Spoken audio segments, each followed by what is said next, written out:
আজি 20 মাৰ্চ ৰাজ্যৰ লগতে দেশৰ বিভিন্ন প্ৰান্তৰ পৰা আছে কেইবাটাও ডাঙৰ খবৰ। আজিৰ প্ৰথমটো খবৰে ৰাজ্যবাসীৰ বাবে ডাঙৰ খবৰ। আজিৰ প্ৰথমটো খবৰ আহি আছে মুষলধাৰ বৰষুণ 18 জিলাত হাই এলাৰ্ট। ৰাজ্যৰ বিভিন্ন প্ৰান্তত ধাৰাসাৰ বৰষুণ। বতৰ বিজ্ঞান কেন্দ্ৰৰ আগজাননীৰ পিছতে বৰষুণ। গুৱাহাটীকে ধৰি কেইবাটাও প্ৰান্তত পাতলীয়া বৰষুণ। ৰাজ্যৰ প্ৰান্তে প্ৰান্তে ধুমুহা বৰষুণৰ আগজাননী। 18খন জিলাত প্ৰবল বৃষ্টিপাতৰ সম্ভাৱনা। আগন্তুক 4 দিনলৈ ৰাজ্যত অব্যাহত থাকিব ধুমুহা বৰষুণ। বতৰ বিজ্ঞান কেন্দ্ৰই 18খন জিলালৈ জাৰি কৰিছে সতৰ্কবাণী। এই জিলাকেইখন হৈছে ক্ৰমে ধুবুৰী, দক্ষিণ শালমৰা, গোৱালপাৰা, কোকৰাঝাৰ, চিৰাং, বাক্সা, বৰপেটা, বঙাইগাঁও, ওদালগুৰি, মৰিগাঁও, শোণিতপুৰ, বিশ্বনাথ, লখিমপুৰ, ধেমাজি, শিৱসাগৰ, চৰাইদেউ, ডিব্ৰুগড়, তিনিচুকীয়াতো বৰষুণৰ সম্ভাৱনা আছে। কাছাৰ, হাইলাকান্দি, কৰিমগঞ্জ এইকেইখন জিলাত বতৰ বিজ্ঞান কেন্দ্ৰৰ সতৰ্কবাণী জাৰি কৰিছে। পৰৱৰ্তী খবৰ এইবাৰ যান বাহনৰ লাখ লাখ গৰাকলৈ ডাঙৰ খবৰ। যিসকলৰ যান বাহন আছে তেওঁলোকৰ বাবে 31 মাৰ্চ শেষ সময়। 31 মাৰ্চৰ ভিতৰত কৰিব লাগিব যান বাহনৰ যাৱতীয় নথিপত্ৰৰ কাম। যান বাহনৰ নথিপত্ৰ নৱীকৰণ নকৰিলে পৰিব মহাবিপদত। বাহনৰ নথিপত্ৰ নৱীকৰণ নকৰা লোকৰ বিৰুদ্ধে কঠোৰ পৰিবহণ বিভাগ। ৰাজ্যৰ প্ৰান্তে প্ৰান্তে পৰিবহণ বিভাগে চলাইছে জোৰদাৰ অভিযান। প্ৰতিখন বাহনত পৰিবহণ বিভাগে তন্নতন্নকৈ চলাইছে অভিযান। 31 মাৰ্চৰ ভিতৰত বাহনৰ গৰাকীয়ে কৰিব লাগিব কৰ পৰিশোধ। সকলোৱে আপডেট কৰিব লাগিব যান বাহনৰ নথিপত্ৰসমূহ। এনে নকৰিলে আপুনি পৰিব পাৰে ৰোষত। এই মুহূৰ্তৰ বিগ ব্ৰেকিং নিউজ। যান বাহনৰ লাখ লাখ গৰাকলৈ ডাঙৰ খবৰ।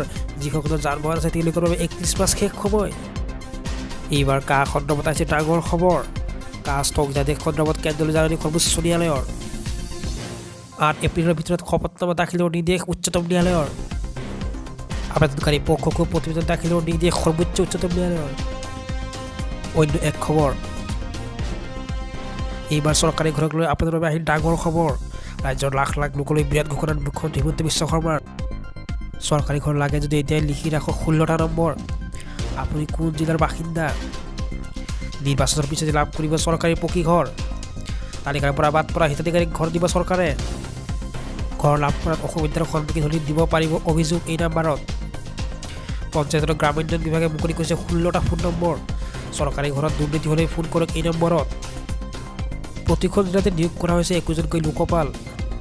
নাম্বাৰটো হৈছে 9954844010। নলবাৰীৰ নাম্বাৰটো হৈছে 9957043454। এনেকৈ সকলো জিলাৰ বাবে নাম্বাৰ মুকলি কৰা হৈছে। আপোনাৰ কিবা অভিযোগ দিব লগা থাকিলে আপুনি অফিচিয়েল পৰ্টেলত গৈ নাম্বাৰটো ল'ব পাৰিব। আপোনাৰ অভিযোগৰ ভিত্তিত দুৰ্নীতি কৰা লোকৰ বিৰুদ্ধে লোৱা হ'ব ব্যৱস্থা। পৰৱৰ্তী খবৰ এইবাৰ এজিবি ত্যাগ উপসভাপতি দুলু আহমেদৰ। সভাপতি লুৰিণজ্যোতি গগৈৰ বিৰুদ্ধে ক্ষোভ। জাতীয় পৰিষদৰ নেতৃত্বলৈ পত্ৰ প্ৰেৰণ। ৰাজনৈতিক স্বাৰ্থত জাতীয় স্বাৰ্থক জলাঞ্জলিৰ অভিযোগ। জাহাজৰ প্ৰতীক চিহ্নতে বৰপেটাত খেলিব নিৰ্বাচন।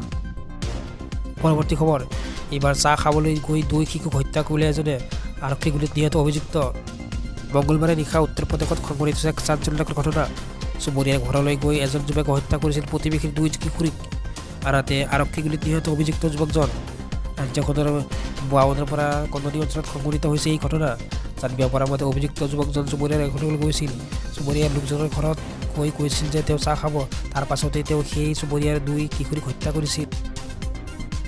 এইবাৰ মণিপুৰত নৈত গা ধুবলৈ গৈ 8 কিশোৰ কৰুণ মৃত্যু। গোষ্ঠীগত হিংসাত বিধ্বস্ত মণিপুৰত সংঘটিত হৈছে এক কৰুণ ঘটনা। ৰাজ্যখনৰ হিংসাত্মক পৰিস্থিতিত পৰি ঘৰ এৰি আশ্ৰয় শিবিৰত থকা 4টাকৈ শিশুৰ কৰুণ মৃত্যু হোৱা ঘটনাই এক চাঞ্চল্যকৰ সৃষ্টি কৰিছে। জানিব পৰা মতে 4টা শিশুৱে টুইঠা নৈত গা ধুবলৈ গৈছিল। চুৰান্দাপুৰৰ টুইবঙৰ এটা শিবিৰত আছিল এই শিশুকেইটা। আনহাতে এতিয়াও সন্তানহীন হৈ আছে 2টা শিশু। এই 2 শিশুৰ সন্ধানত অব্যাহত আছে উদ্ধাৰ অভিযান। এটা সৰু ৰিকুৱেষ্ট, যদি তোমালোকে এতিয়ালৈকে চেনেলটো ছাবস্ক্ৰাইব কৰা নাই ছাবস্ক্ৰাইব কৰি ল'বা আৰু বেল আইকনটো প্ৰেছ কৰি দিবা। আৰু পাৰিলে তোমালোকে ভিডিঅ'টো যিমান পাৰা শ্বেয়াৰ কৰি দিবা আৰু লাইক এটা কৰি দিবা। ধন্যবাদ।